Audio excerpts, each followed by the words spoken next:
Remember that first time you saw the volcano erupt at the Mirage? That feeling? It was just pure magic, right? For decades, Las Vegas was this, impossible dreamland. But if you walk the Strip today, something's off.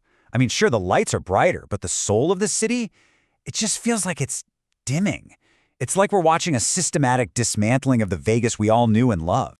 And this quote, wow, it just hits the nail on the head. So many longtime visitors feel this deep down. It's like that famous hospitality, the very thing that defined the city, has been swapped out for just pure extraction. You feel it in every transaction, right? From the crazy resort fees to the $20 cocktails. The friendly pit boss, gone. The cheap buffets, vanished. And in their place, you get this much colder, more calculated experience. So, what's really going on here? Is this just a string of bad luck, or is something bigger at play? Is this a deliberate market shift that's pushing, the middle class out and totally changing the Vegas experience for everyone? Well, that is the big question we're going to dig into in this explainer. And to find the answer, we have to look past the glitz. We need to look at the corporate strategies that are reshaping the Strip, one iconic casino at a time. The real story isn't in the neon signs anymore, folks. It's buried in the financial reports. All right, let's start with the corporate playbook itself. A playbook that seems to be all about trading that magic that built Vegas for better profit margins. And the event that really signaled the end of an era? The closure of the Mirage. I mean, when Steve Wynn opened this place, it completely reinvented Las Vegas. But now, it's been sold. And that iconic volcano, it's being torn down for a guitar-shaped hotel. Look, this isn't just about a building. This marks a massive philosophical shift away from what people called the theme park era of Vegas. So why they do it? Well, it all comes down to this corporate buzzword, revenue density.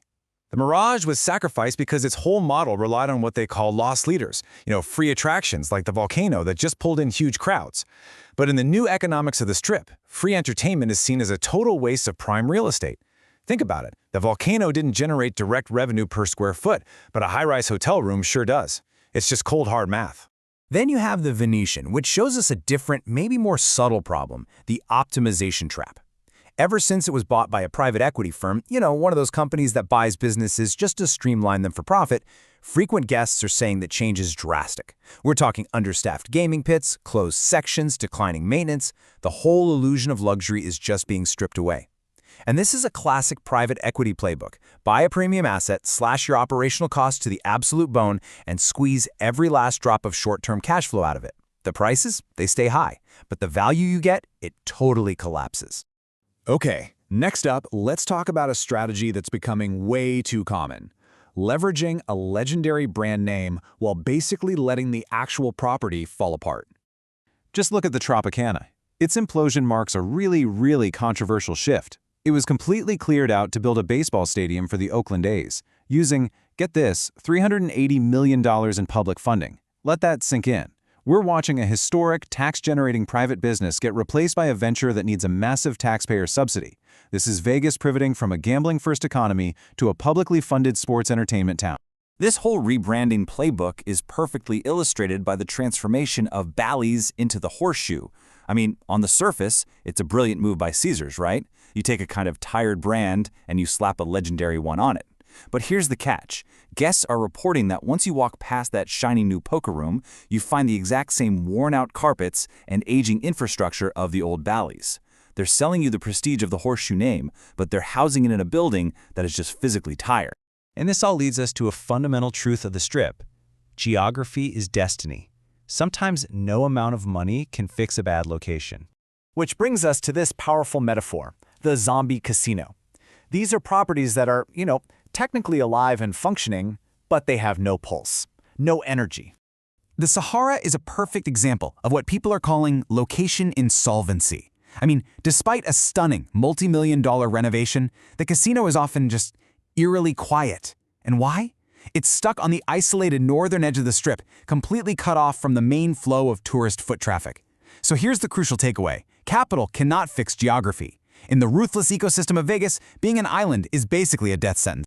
The Strat is such a fascinating case. It's what you'd call a bifurcated asset. It's basically two completely separate businesses in one. The tower, that's a cash cow. It sells incredible views and thrill rides to tourists all day long. But the casino floor below, it feels forgotten, neglected.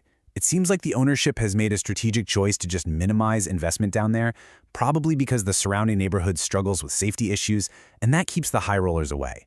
They've pretty much given up on the dream of it being a top-tier gambling destination. So, after looking at all these examples, where does that leave us?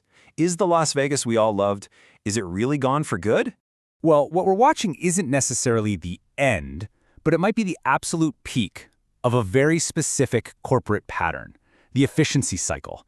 This is the phase where corporations buy up assets, strip mine them for every single dollar of short-term value, and just keep pushing prices and fees higher and higher until the whole model inevitably breaks. But here's the silver lining. This isn't permanent. History shows us that markets, especially in a city of constant, brutal reinvention like Vegas, they eventually self-correct. The dark economics we've been talking about, they rely entirely on one thing: our willingness to pay. And that leads to this powerful idea. The corporations may own the land, but you, the customer, own the demand. You see, when the spreadsheets stop balancing because customers have finally had enough of the hidden fees and the terrible service, that pendulum will swing back. It has to. Hospitality will be forced to return because you know what? Empty luxury hotels generate zero revenue. Now, the old Vegas of dollar shrimp cocktails, that's probably gone forever. But a new Vegas, one that actually respects the customer, can absolutely emerge from this. But it only happens if people vote with their wallets. So the real question is, what happens next? What happens when the demand finally decides to change its terms?